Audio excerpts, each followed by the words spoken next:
Hi everyone, this is Shayanti signing in with another episode of Shayanti Fine Arts. Today, before starting the painting for today, I was looking for something, an inspiration throughout all my reference images to paint something for Easter. And I was going through all of my paintings that I've done for Easter before. I've painted chicks, I've painted bunnies and chicks, and angels, and I just couldn't decide on what to do. And then I came upon this photograph that a friend of mine sent from his Europe trip, and it portrayed this sculpture of Michelangelo, the famous Pieta. And I thought this just seemed perfect, and that's this painting started. So I'm working on pastel mat today with a combination of my Mungayo and the Holbein oil pastels, and all of that materials that I've used in this painting. I have put all the links and all the information in the video description below, so please check that out if you have any questions regarding the materials. So on to the painting. I spent quite a bit of time getting a very accurate drawing for this before I started this painting, because this is something very representational. It represents a lot of cultural elements and a very, very historical artistic element. This piece by Michelangelo is probably one of the greatest pieces of art created in the history of art. So I did not want to tamper with any of those elements.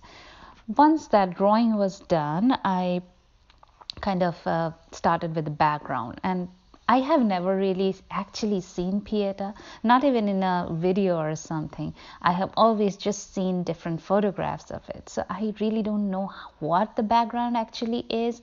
And from the different reference photos and images that I have seen the Pieta, I kind of smudged it all together and tried to make a dark, abstract kind of background. Nothing very detailed, because I just wanted to focus on the character, or rather the sculpture itself.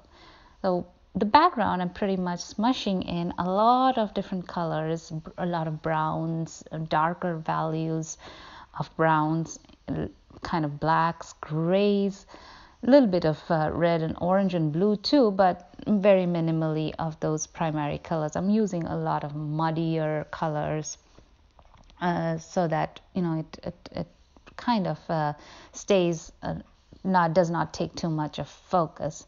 Once I did the first layer and kind of blended them out with a piece of cloth, I did a lot of additional layers, and this time I just kind of rubbed the pieces of pastels on the surface. That kind of created hazy masking effect, and some areas I did it with very dark colors, and some areas I did it with lighter colors, so that together it kind of makes a contrasting effect. So that's all about the background. Next, I started with the Virgin Mary's part of the sculpture, and you can see that I'm initially doing only the darker areas. So I'm drawing all the darker lines with a very dark brown, and then a lot of the shadow elements I decided to put in a lot of purples for that, purples and grays to be more precise, and added them. And the sculpture actually is a marble sculpture, but because it does not really, because of the lighting and the arrangement, it does not really show the white color. It actually reflects a lot of colors from the surroundings. So what I did was, I did not try to guess or anything. I just stayed very, very true to the reference photo that I was using, the reference image that I was using. And this was very crucial, because I did not want to tamper any element of the original artwork, this famous sculpture. Michelangelo has created something that is so unique and so beautiful, and I did not want to tamper that at all. So I just was putting in, whatever color I was seeing in whatever area.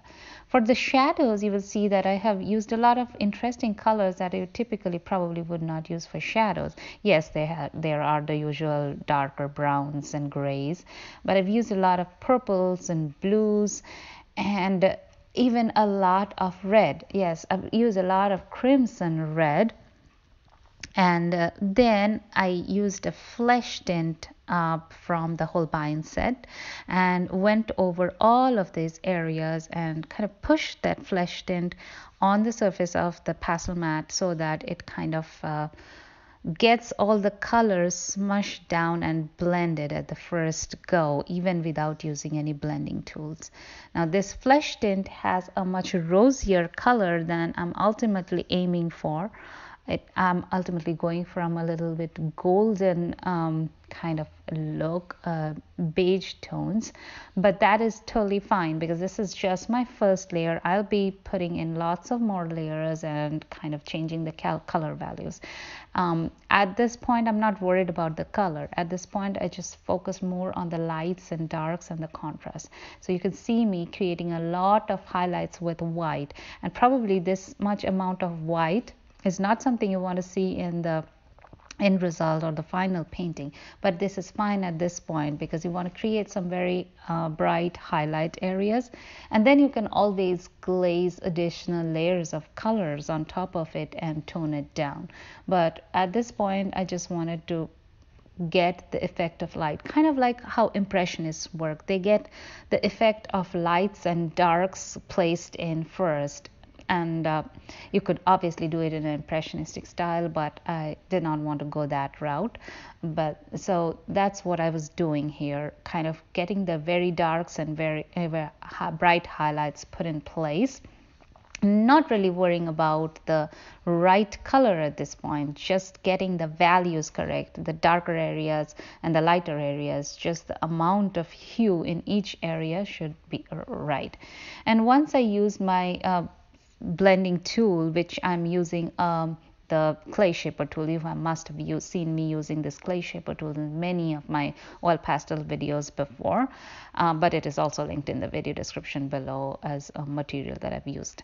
Anyway, so that I used that and blended it out. Once I blended it out, you can see that automatically a lot of those dark and light colors are moving away and becoming gelling together to make a much lighter element. Then I'm coming back with a lot of gold tones and layering on top of the highlights and dark and light values and adjusting all the colors. So this is what I'll be doing in the entire painting. So first putting in the darks and then kind of getting them blended together with the flesh tint, and then putting in the very bright highlights and then blending that down as well, pushing that down as well, and then coming back with additional layers of colors finally to kind of get that colors corrected.